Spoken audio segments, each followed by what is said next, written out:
Good afternoon students. आज हम आपका नेक्स्ट चैप्टर स्टार्ट कर रहे हैं, biotechnology and its application.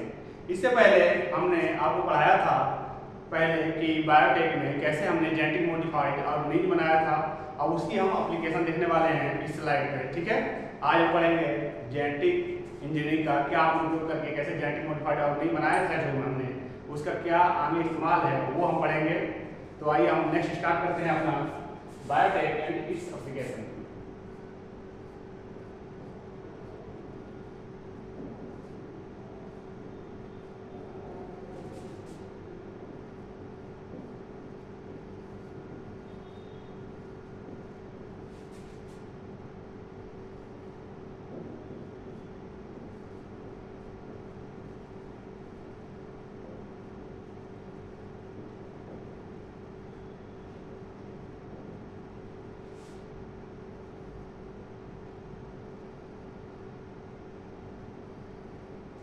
Applications में हम क्या क्या देखेंगे। एप्लीकेशन सबसे पहले देखेंगे इसका कहाँ का एप्लीकेशन यूज होता है। सबसे पहले आपको एग्रीकल्चर देखने को मिलेगा, एग्रीकल्चर फील्ड में एप्लीकेशन देखने को मिलता है बायोटेक का। नेक्स्ट मेडिसिनल फील्ड में, उसके बाद कुछ एनर्जी बनाने में, फ्यूल बनाने में हमको बायोटेक का इस्तेमाल करते हैं। उसके अलावा हमें इसका एप्लीकेशन देखने को मिलता है डायग्नोस्टिक में, कोई चीज़ें कोई बीमारी हमको जाँच करना है, जैसे कि आपको कैंसर वगैरह ये सब जांच करना होता है। उसके लिए जो डायग्नोस्टिक सेंटर पे हम जाते हैं तो होता है ना कि इस चीज़ का ये डायग्नोसिस करने के लिए, जैसे पीसीआर है वो डायग्नोस्टिक में यूज होती है। तो इसके बारे में हम देखेंगे, इसका एप्लीकेशन इसमें भी है। और उसके अलावा बायोरिमेडिएशन में क्या करते हैं, हम बायोलॉजिकल एंटिटी का यूज करके पॉल्यूटेंट को रिमूव करते हैं, ठीक है। तो इसके बारे में भी हम स्टडी करने वाले हैं अच्छी तरह, ठीक है। वन बाई वन करके हम देखेंगे। सबसे पहले देखते हैं applications of biotech includes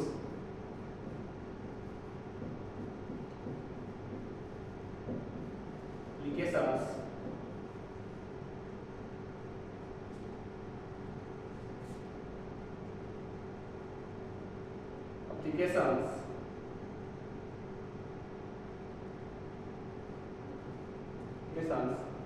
include करता है, includes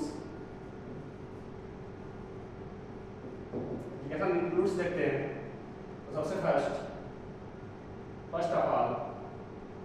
first applications in agriculture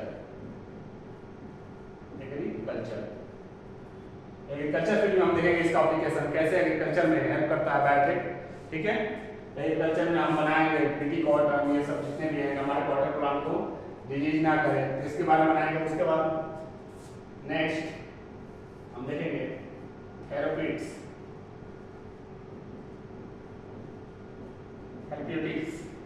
यानी मेडिसिनल फील्ड में मेडिसिन, ठीक है। थेरेपीटिक्स यानी मेडिसिन में देखेंगे। फिर डायग्नोस्टिक्स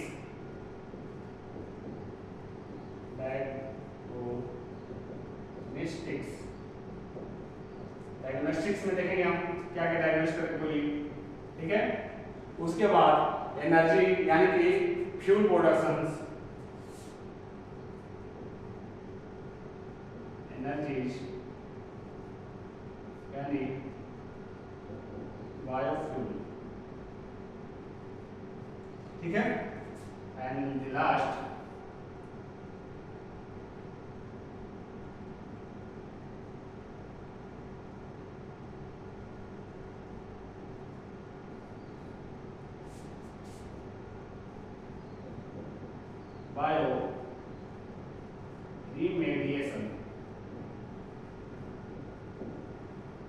बायोरिमेडिएशन इज बायोलॉजिकल चीजों के इस्तेमाल करके कैसे पॉल्यूटेंट को हम रिमूव करेंगे।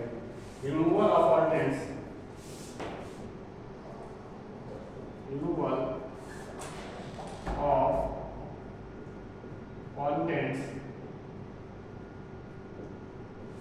with the help of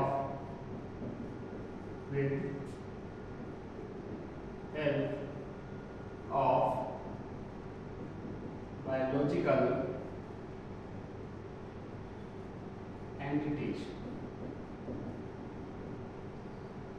biological entity की मदद से हम अगर कोई पॉल्यूटेंट को रिमूव करते हैं तो बायो रिमेडिएशन के अंदर आता है। ठीक है, अब वन बाई वन करके हम इसके बारे में देखने जा रहे हैं। सबसे पहले देखेंगे,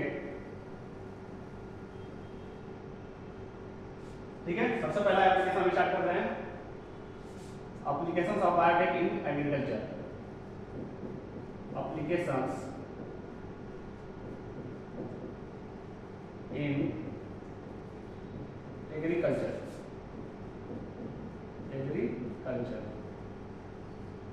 फील्ड में एप्लीकेशन देखेंगे।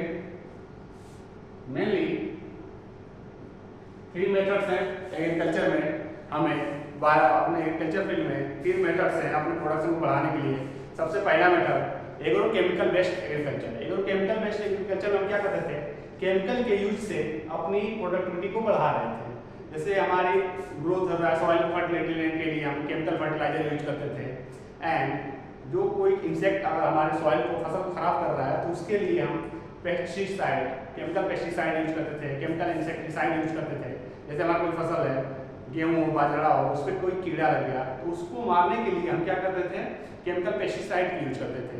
तो मार्केट से गए तो केमिकल लेकर आया, उसके बाद केमिकल पेस्टिसाइड यूज करते थे।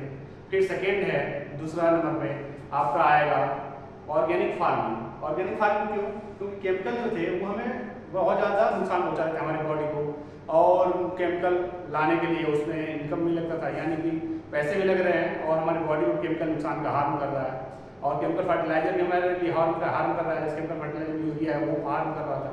तो हमें बोला गया कि बायो फर्टिलाइजर यूज करते हैं जिसका हार्मफुल इफेक्ट कम होगा। ठीक है, तो फिर बायो ऑर्गेनिक फार्मिंग हम करेंगे तो bio pesticides and bio fertilizer use करेंगे। उसके बाद bio fertilizer, bio pesticide use करने के बाद फिर अब इससे क्या होता था कि इसमें प्रोडक्शन थोड़ा कम होता था। क्वालिटी तो अच्छी मिल रही थी हमारी फूड की, लेकिन इसमें प्रोडक्शन कम हो रहा था। तो अब प्रोडक्शन बढ़ाने के लिए हमने नया टेक्निक लाया, जेनेटिक इंजीनियरिंग की मदद ली। जेनेटिक इंजीनियरिंग की मदद से हमने बनाया ऐसे क्रॉप, ट्रांसजेनिक क्रॉप बनाया, ट्रांसजेनिक प्लांट बनाया। जैसे कि ट्रांसजेनिक एलिमेंट हम बनाया था genetic modified organism. Genetic modified organism plant भी हो सकते हैं, एनिमल भी हो सकते हैं। तो हमने क्या किया, अपने प्रोडक्शन को बढ़ाने के लिए जेनेटिक मॉडिफाइड प्लांट बना लिया। ठीक है, और इस प्लांट के बारे में फिर हमने प्लांट बनाया तो उसका क्या होता है, उसका प्रोडक्शन भी अच्छा हो रहा था और हमारे लिए हार्मफुल इफेक्ट भी कम हो रहे थे। तो 1 बाई 1 करके हम उनके बारे में देखते हैं। सब 3 मेथड्स, इसमें मेनली 3 मेथड्स हैं। Methods, first method agro chemical based agriculture.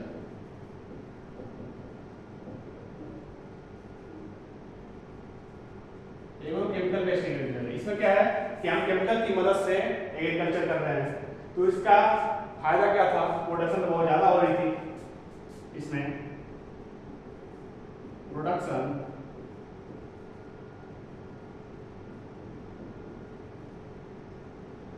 बहुत ज्यादा हो रही थी। ठीक है, लेकिन जो क्वालिटी है फूड की वो बहुत खराब हो रही थी। क्वालिटी बहुत ही घटिया, यानी कि केमिकल हमको नुकसान भी करेगा, बहुत खराब हो रही थी केमिकल की मदद से जो प्रोडक्टिविटी है। इसमें हम यूज क्या करते थे, मेनली खराब क्यों हो रही थी, इस प्रोडक्टिविटी खराब क्यों हो रही थी, क्योंकि ठीक है खराब होने के कारण प्रोडक्टिविटी, क्योंकि इसमें हम यूज कर रहे थे chemical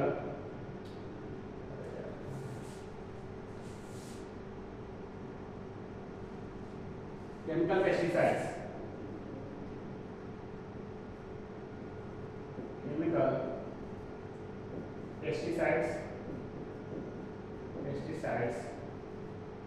and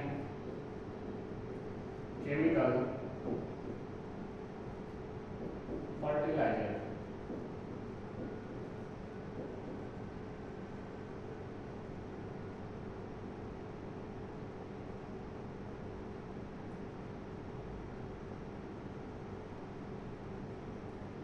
Chemical fertilizer.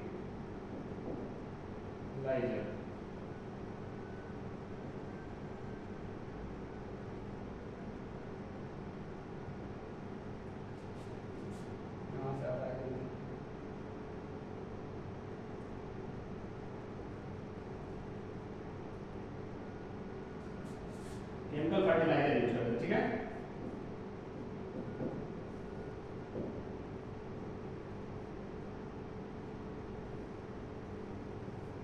Chemical fertilizer and chemical pesticide use कर रहे थे, जिसकी वजह से इसकी प्रोडक्टिविटी तो बढ़ जा रही थी, प्रोडक्शन तो बहुत ज़्यादा हो रहा था, लेकिन इसकी क्वालिटी जो हुई, क्योंकि केमिकल हमको हार्म करेगा, हार्मफुल इफेक्ट करेगा हमारे ऊपर, और केमिकल के आपको पता है कि केमिकल लाने के लिए खर्च भी होगा, तो पैसा भी देना पड़ेगा, या तो हमें पैसा भी लग रहा था और हमारे स्वास्थ्य के लिए हानिकारक था, सिर्फ प्रोडक्शन अच्छा हो रहा था।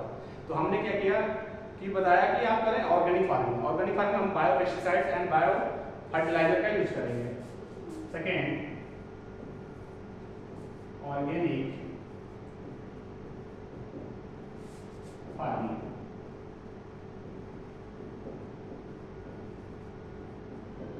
यूज कर रहे थे बायो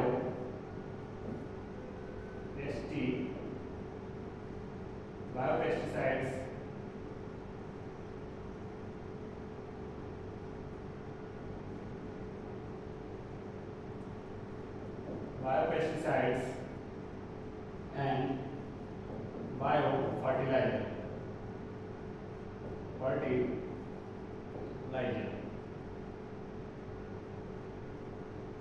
बायोपेस्टिसाइड्स एंड बायोफर्टिलाइजर, इसमें क्या हो रहा था, प्रोडक्शन कम हो रहा था, इसी कंपैरिजन केमिकल वाले कंपैरिजन प्रोडक्शन तो कम होगा लेकिन क्वालिटी अच्छी होगी।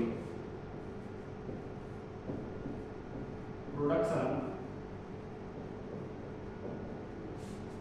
तो कम हुआ और ज़्यादा कम नहीं हो, प्रोडक्शन बढ़ेगा, एक बायोफर्टिलाइजर यूज करें, बायोपेस्टिसाइड यूज करें, लेकिन उतना नहीं हो रहा है जितना केमिकल्स हो रहा था, लेकिन क्वालिटी इसकी बहुत अच्छी थी, quality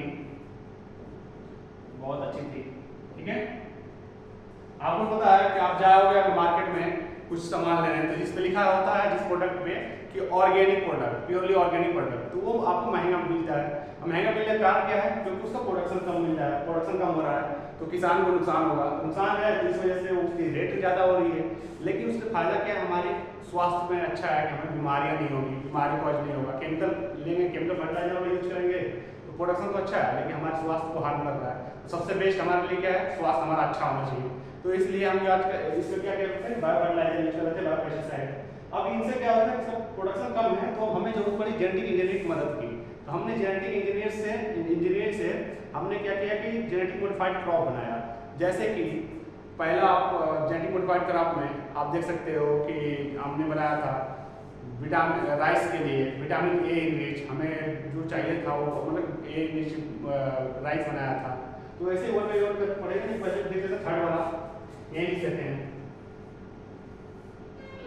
genetic engineering based crop. इसमें हमने क्या किया, transfer of desired gene, transfer of desired gene in plant। हमने क्या किया, जो प्लांट्स में हमें अपना डिजायर्ड जीन था, जैसे इंसेक्ट के लिए था, तो इंसेक्ट रेजिस्टेंस जीन डाल दिया हमने प्लांट के अंदर ही, तो उससे हमारा प्रोडक्शन अच्छा होगा। हमको यदि क्वालिटी खराब थी किसी प्लांट में, तो हमने उसको उस रेजिस्टेंस जीन डाल दिया कि उसकी क्वालिटी अच्छी हो जाए, तो ये हमने किया इसमें। अभी जो प्लांट बनेगा उसको हम बोलेंगे, प्लांट को क्या कहेंगे, transgenic plant,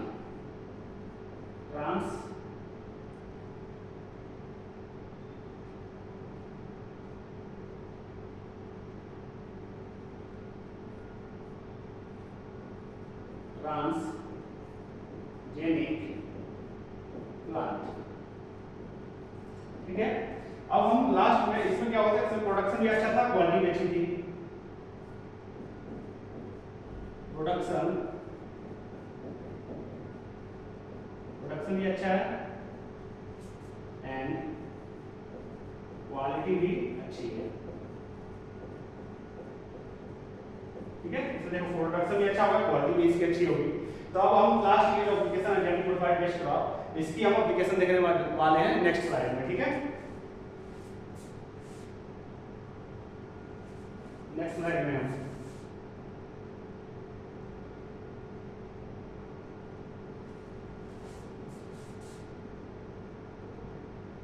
next slide start करते हैं। इसमें हम देखेंगे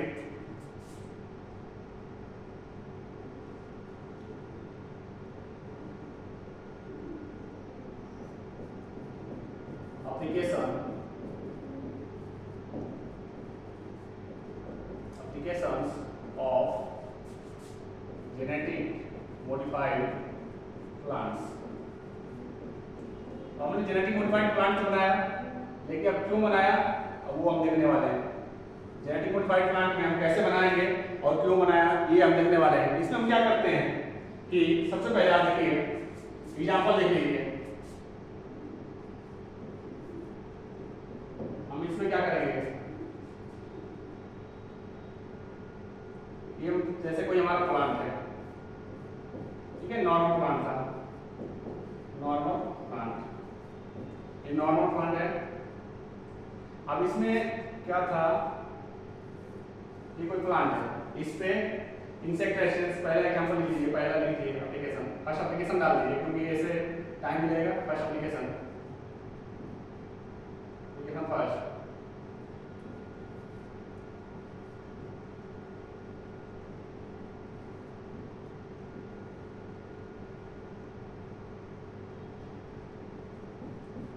insect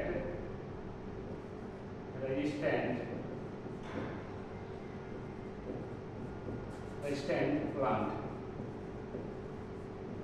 पहला एप्लीकेशन डाल दीजिए, इंसेक्ट रेजिस्टेंस हमने प्लांट बनाया।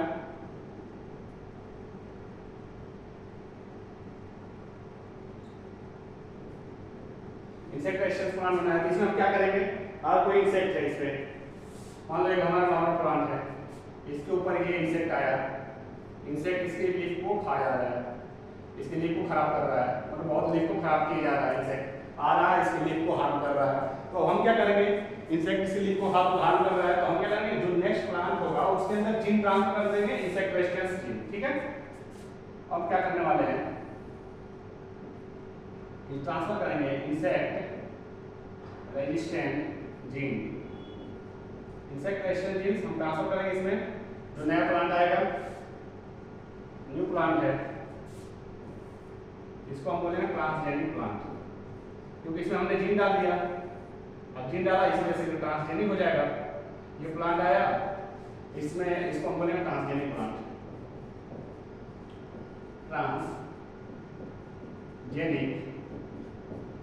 प्लांट।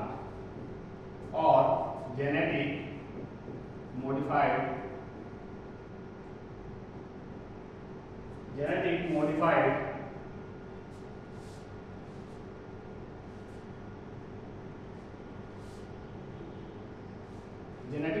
प्लांट और tailor made plant, tailor made plant. Tailor made क्यों बोल रहे हैं, क्योंकि जैसे हम टेलर के पास जाते हैं तो बोलते हैं कपड़ा सिलाने के लिए, तो पूरा ऊपर नाप लेता है और उसके बाद वो उस हिसाब से जो हमें रिक्वायरमेंट है, रिक्वायरमेंट के हिसाब से वो कपड़ा उस हिसाब से सिलता है। वैसे ही इसमें हमें रिक्वायरमेंट है इंसेक्ट रेजिस्टेंस जीन की, तो प्लांट में हमने इंसेक्ट रेजिस्टेंस जीन डाल दिया। अब इसमें क्या होगा कि हम अपने रिक्वायरमेंट का डाल दिया, हमको इसमें कमी दिखता न्यूट्रिशन में, न्यूट्रिशन के लिए जीन डाल देते, ट्रांसफर कर देते, इस प्लांट में वो आ गया हमारा। तो अब क्या होगा कि इंसेक्ट इस पे अगर आकर खाएगा, इंसेक्ट आया, ये इंसेक्ट फिर दोबारा इसको इस पे आया, इंसेक्ट आया, इस पे आकर खा रहा है, तब इसके इंसेक्ट रेजिस्टेंट इसके पत्ते में ही बन गई है insect resistant gene, insect resistant gene बन गई है। अब ये जैसे इस पत्ते को खाएगा तो इसके साथ में जाकर ये जो केमिकल इसमें पौधे के लीफ में आ गया है, वो केमिकल उसके रिसेप्टर से बाइंड करेगा इंसेक्ट के और इंसेक्ट को मार देगा, और फिर दोबारा इंसेक्ट उसके ग्रुप का कोई भी इंसेक्ट वहाँ पे उस पौधे को हार्म नहीं करेगा। तो यहाँ क्या हो गया, यहाँ पे हमको केमिकल की वजह से इसको मारना पड़ रहा था, केमिकल की यूज करके हम केमिकल छिड़काव करते तब ये इंसेक्ट मरता था, लेकिन यहाँ पे हमें केमिकल की कोई डिपेंडेंसी नहीं है, केमिकल की जरूरत ही नहीं है, ये इसमें खुद था, इसके अंदर केमिकल प्लांट के अंदर ही था। अब ये केमिकल इसके बॉडी में जाएगा, बॉडी में जाकर इसको लाइसिस कर देगा, ये खुद ब खुद ही इंसेक्ट मर जाएगा। तो हमें क्या फायदा मिला, हमने इंसेक्ट रेजिस्टेंट प्लांट बनाया, जीन ट्रांसफर किया इसमें, और इसमें इंसेक्ट रेजिस्टेंट प्लांट बन गया। जो प्लांट है बनाया है insect resistant plant, insect resistant plant बना जो कि इंसेक्ट को खुद ही इंसेक्ट जैसे खा गया, इंसेक्ट फूड को खुद ही डेड कर गया। अब नेक्स्ट देखो, next application, second application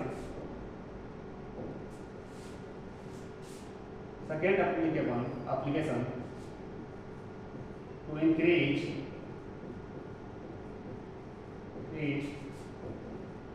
nutritional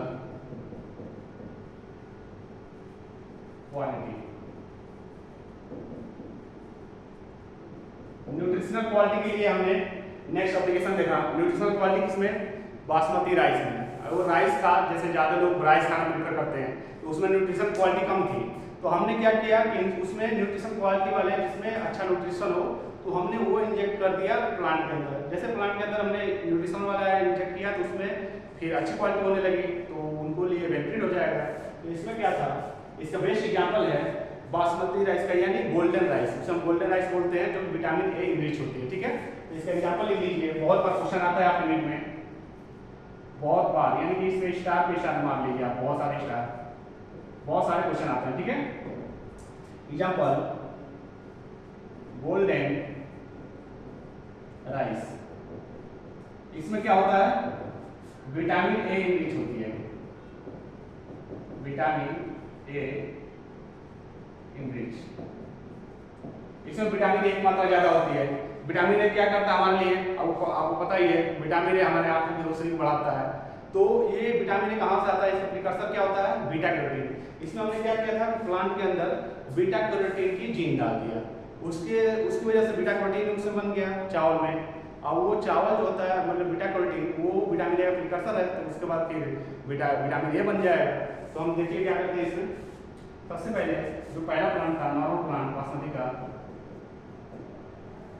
ये नॉर्मल प्लांट था। ठीक है, बासमती राइस था, नॉर्मल था, यानी नॉर्मल प्लांट। इसमें क्या था, इसके लीफ में कैरोटीन एब्सेंट था, beta carotene absent. Beta carotene नहीं पाया जाता इसके लीफ में। जो प्रिकॉर्सर होता है विटामिन ए की, विटामिन ए भी नहीं बनेगा, विटामिन ए नहीं बन पाया। अब हमने क्या किया, तो ये लीफ जो थी व्हाइट थी, ठीक है, व्हाइट कलर। अब हमने क्या किया, इसमें जीन ट्रांसफर कर दिया बीटा कैरोटीन की, जीन ट्रांसफर किया हमने, बीटा कैरोटीन डाल दिया, कैरोटीन हमने इसके अंदर बीटा कैरोटीन डाल दिया। अब बीटा कैरोटीन लिया कहां से हमने, तो ये याद कीजिएगा, सोर्स क्या था इसका बीटा कैरोटीन का, सोर्स कलर चेंज कर लेते हैं, daffodil plant, daffodil plant plus Erwinia bacteria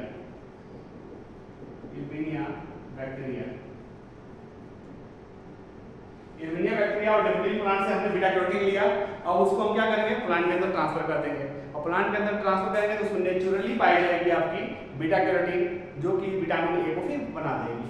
तो हम यहाँ क्या करने वाले हैं, ट्रांसफर कर लेंगे प्लांट के अंदर। ठीक है, हो जाएगा आगे।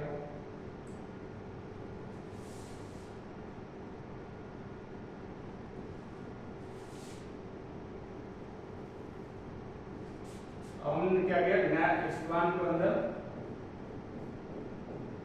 ये ट्रांसजेनिक प्लांट हो गया, ये हमारा ट्रांसजेनिक प्लांट हो गया। इसके अंदर हमने क्या किया, इसका फ्रूट था, ये हो गया कैसे कलर का, गोल्डन कलर, यानी ब्राउन कलर का। ठीक है,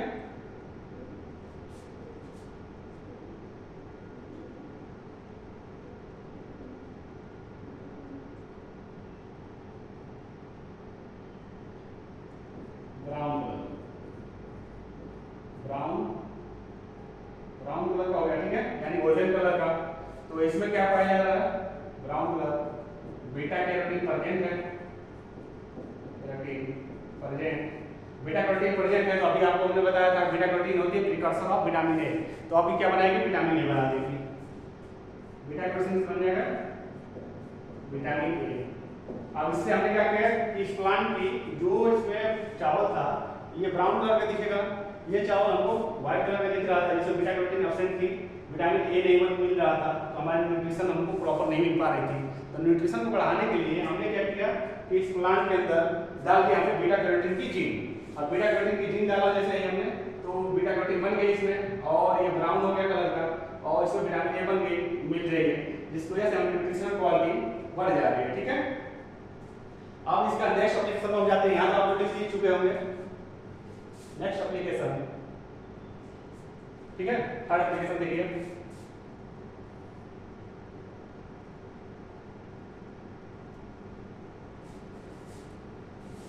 third application to tolerate abiotic stress.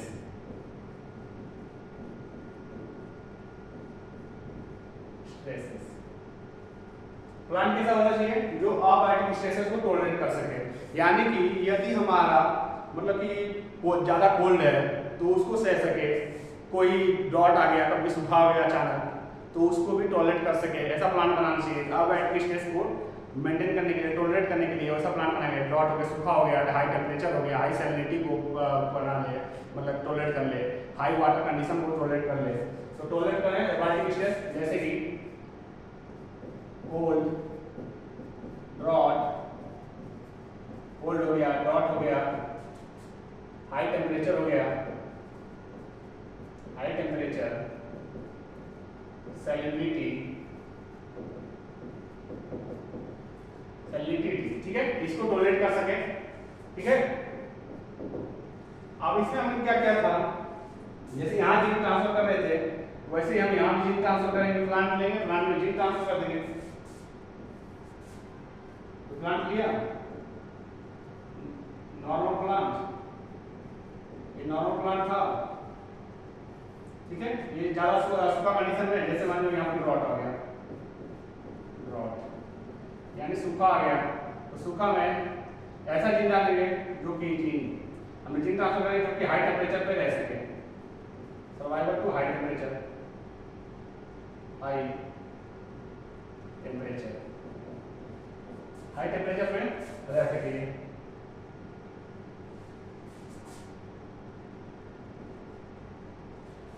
High temperature है,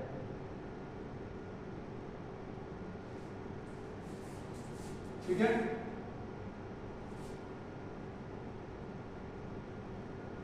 हाई टेम्परेचर पे आराम से सर्वाइव कर सके। तो ये हमने प्लांट लिया, इसमें आप सूखा है, अच्छा कुछ भी हुआ, ये हाई टेम्परेचर पे भी आराम से जिंदा है।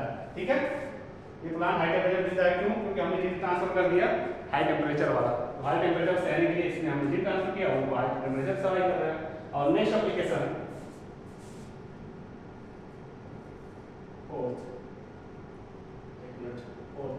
टू टॉलरेट एबायोटिक स्ट्रेस था, यहाँ पे post harvesting loss, prevent post harvesting loss, post harvesting loss को प्रिवेंट करें। ठीक है, इसमें हम क्या करेंगे, पोस्ट हार्वेस्टिंग लॉस को प्रिवेंट करेंगे।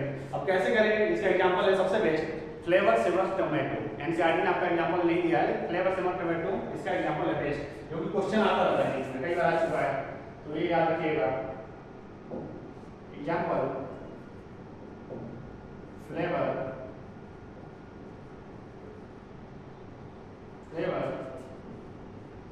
Saver tomato, flavour saver tomato इसका एग्जांपल है। इसमें हम क्या करते थे, मार्केट से एक टोमेटो था, नॉर्मल टोमेटो प्लांट था। ठीक है, अब इसमें क्या होता है कि ये कोई टोमेटो है, नॉर्मल टोमेटो प्लांट है, यहाँ लगा हुआ है टोमेटो। अब टोमेटो क्या होता है, जब ये घर पे लाते हो तोड़कर, तो तोड़कर लाने के बाद क्या होता है कि पोस्ट हार्वेस्टिंग लॉस है। ठीक है, पोस्ट हार्वेस्टिंग लॉस मतलब क्या है, हमने तोड़कर जब प्लांट को मतलब टोमेटो लाया तो कितने दिन तक सर्वाइव कर रहा है, हमने हार्वेस्ट कर लिया, हार्वेस्ट के बाद कितने दिनों सर्वाइव कर रहा है, तो हार्वेस्ट के बाद वो सिर्फ और सिर्फ 3 दिन सॉइल, 3 से 4 दिन आपको टमाटर लाने को घर कितना दिन में रख सकते हो, 3 से 4 दिन रख सकते हो। तो 3 से 4 दिन वो प्लांट रह पाता था, मतलब टमाटर रह पाता था। अब हमने क्या किया कि ऐसा जीन्स ट्रांसफर किया कि जिसको अब हमने पोस्ट हार्वेस्टिंग लॉस कम कर दिया उसमें। अब उस टमाटर को हम 15 से 20 दिन भी रखेंगे तो वो जल्दी खराब नहीं होगा वो, ठीक है। तो इसमें हमने जीन ट्रांसफर किया, जीन ट्रांसफर हमने जीन लिया, ऐसा ट्रांसफर कर दिया कि जिसकी पोस्ट हार्वेस्टिंग लॉस बहुत कम हो। तो ये क्या हुआ कि हमने ये प्लांट लिया, इसमें पोस्ट हार्वेस्टिंग लॉस यानी हमने जैसे इसको मतलब कि यहाँ से अपने प्लांट वो तोड़ा, प्लांट ही देखिए आपका प्लांट था, ठीक है। अब हमने इसे तोड़ दिया टमाटर को, तब कितने दिन सर्वाइव करेगा, 15 से 20 दिन आराम से सर्वाइव कर सके, ऐसा टमाटर हमने बनाया, ठीक है। पोस्ट हार्वेस्टिंग लॉस हमने डिक्रीज कर दिया, तो एक तो ये इसकी बेनिफिट हो गया, ठीक है। ये एप्लीकेशन हमने देख लिया। अब नेक्स्ट एप्लीकेशन देखेंगे हम क्या,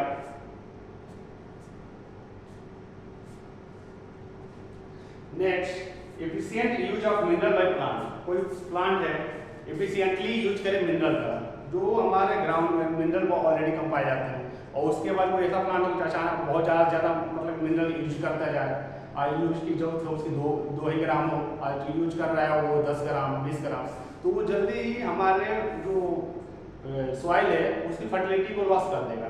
तो हमें चाहिए ऐसा प्लांट जो बहुत काम भर ही यूज करे हमारे मिनरल को ज़्यादा नहीं यूज करे। तो उसके लिए हम क्या करेंगे, ऐसा प्लांट डेवलप करेंगे जो कम मिनरल को यूज करे। तो नेक्स्ट देखते हैं,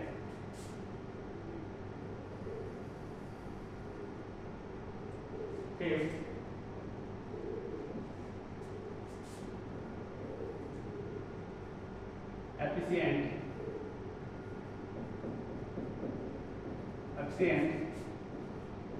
use of minerals।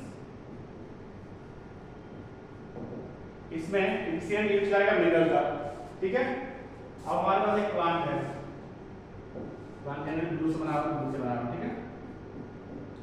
ये कोई प्लांट है, ठीक है, ये मान लो उसकी लीफ है,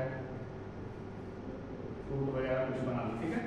ये प्लांट है, इसकी रिक्वायरमेंट कितनी है, रिक्वायरमेंट है इसकी 1 ग्राम का, 1 ग्राम इसको मतलब मिनरल चाहिए। और जो सेकेंड प्लांट है, ये कोई प्लांट है 1 ग्राम रिक्वायरमेंट चाहिए, और यहाँ सॉइल में हमारा फर्टिलिटी सॉइल में कितना है 50 ग्राम हमारे पास मिनरल है, सॉरी 50 mg मिनरल है, यहाँ पे 1 mg इसको चाहिए, 50 mg है 1 mg चाहिए। ये ले कितना रहा है सॉइल से, ले रहा है 10 mg ये उपयोग कर ले रहा है। चाहिए कितनी 1 mg, रिक्वायरमेंट इसकी 1 mg की है लेकिन मिलीग्राम की, लेकिन ले कितना रहा है 10 मिलीग्राम। तो हमें सॉइल की फर्टिलिटी को नुकसान करेगा, कम कर देगा, मतलब रिड्यूस करेगा। तो हम इसमें क्या करेंगे, जीन ऐसा ट्रांसफर करेंगे जो मतलब एफिशिएंट यूज करे, जीन ट्रांसफर करेंगे अपने काम लाए। इसमें क्या होगा, जीन हमने ट्रांसफर कर दिया ऐसा कि जो कम मिनरल यूज करे। तो यहाँ 50 ग्राम है, तो 50 ग्राम से ये जो प्लांट है ये इसकी लीफ हो गई, ठीक है, फ्रूट हो गया, ठीक है। अब इसमें क्या होगा, ये प्लांट क्या करेगा, सॉइल से सिर्फ और सिर्फ कितना लिया, इसको 1 mg की जरूरत है, इसको भी 1 ही mg, वही प्लांट है 1 मिलीग्राम की रिक्वायरमेंट है, रिक्वायरमेंट हम 1 मिलीग्राम की है, तो ये यूज भी बहुत कम करेगा। कितना करेगा, 1 मिलीग्राम रिक्वायरमेंट है, तो यूज करेगा मैक्सिमम तो 2 मिलीग्राम करेगा। तो कौन बेटर होगा, ये 2 मिलीग्राम यूज करके 1 मिलीग्राम अपना पूर्ति कर ले रहा है, ये 10 मिलीग्राम यूज कर रहा है। तो हमें ऐसा प्लांट उगाना होगा जो कि 1 मिलीग्राम में 2 मिलीग्राम में अपना पूर्ति कर रहे हैं, ठीक है, यानी एफिशिएंट यूज कर रहे हैं, ठीक है। अब नेक्स्ट हम देखते हैं इंसेक्ट रेजिस्टेंट, जो कि पढ़ा चुके हैं, फिर एक बार देख लेते हैं। बीटी कॉटन का एक एग्जांपल है आपके एनसीईआरटी में, तो उसको देख लेते हैं नेक्स्ट, ठीक है। Next application,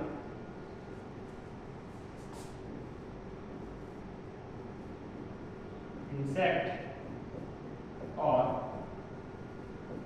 pest resistant plant.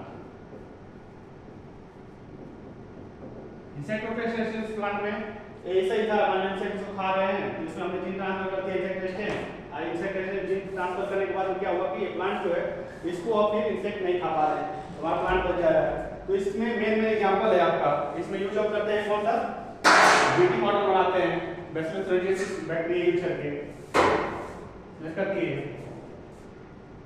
Bacillus रेडियोसिस bacteria with the help of Bacillus radiasis।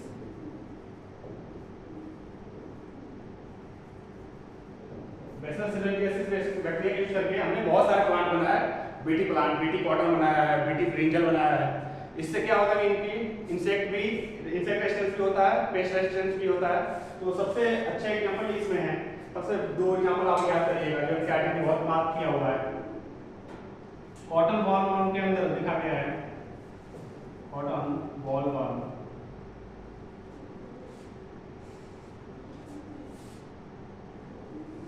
Cotton boll worm, cotton boll worm में cry 1 AC and cry 2 AB and corn borer,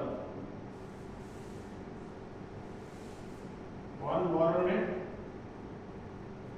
corn borer cry 2 cry 1 AC।